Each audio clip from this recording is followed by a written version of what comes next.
Paul exprime un fait dans la lettre à Timothée en ces termes. Christ Jésus qui est notre espérance. Il n'a pas dit que notre espérance est dans le Christ Jésus, mais il affirme que Christ est notre espérance. Il écrivit aussi aux Colossiens en disant que quand Christ, qui est votre vie, sera manifesté, Paul dit Christ, votre vie, au lieu de dire quand Christ sera révélé. Il déclare quand Christ, votre vie sera révélée. Voyons-nous qu'un chrétien n'a rien d'autre si ce n'est Christ. Christ est notre sagesse, notre justification, notre sanctification, notre rédemption. Le verset de 1 Corinthiens 1,30 est une des plus connues de l'Écriture et des plus utilisées dans nos prédications. La traduction littérale est la suivante. De par Dieu, nous sommes en Christ Jésus, qui est devenu pour nous sagesse de la part de Dieu, à la fois justice et sanctification et rédemption. Dieu ne nous a pas donné la rédemption, il nous donne Christ, car Christ est notre rédemption.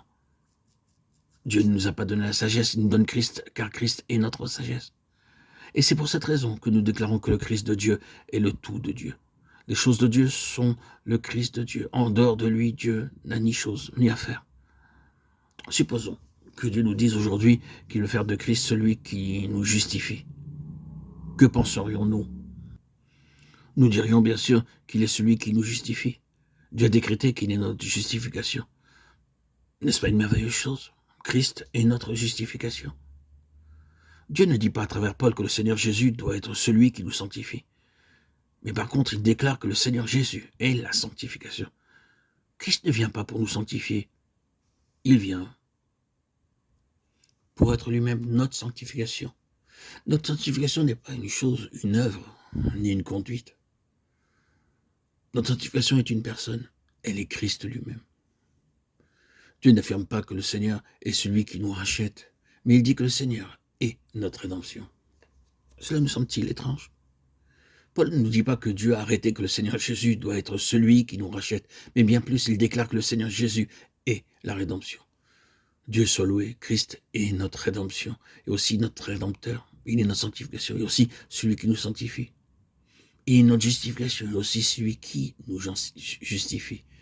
Il est notre sagesse, et aussi celui qui nous rend sages. Si je vous demandais est-ce que le Seigneur Jésus est votre sauveur, je crois que vous répondriez tous, en effet, le Seigneur Jésus est notre sauveur. N'est-ce pas peu courant d'entendre ce que le psaume 27:1 déclare? L'Éternel est mon salut. Nous savons que le Seigneur est notre sauveur, car c'est un fait pour nous.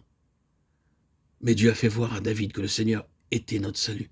Le Seigneur Jésus est à la fois notre sauveur et notre salut. C'est le Seigneur Jésus lui-même que Dieu nous donne. L'Éternel est ma lumière et mon salut. De qui aurais-je crainte? L'Éternel est le soutien de ma vie. De qui aurais-je peur? Psaume 27:1. Christ est la finalité de Dieu et aussi l'agent de Dieu. L'aboutissement de toute l'activité divine, c'est Christ, et le moyen pour y parvenir, c'est aussi Christ. Tout est par Christ et pour Christ. En conséquence, nous pouvons dire qu'il n'y a en quelque sorte ni affaire ni chose, mais Christ est tout et il est en tout. Et le jour viendra où le dessein éternel de Dieu sera accompli.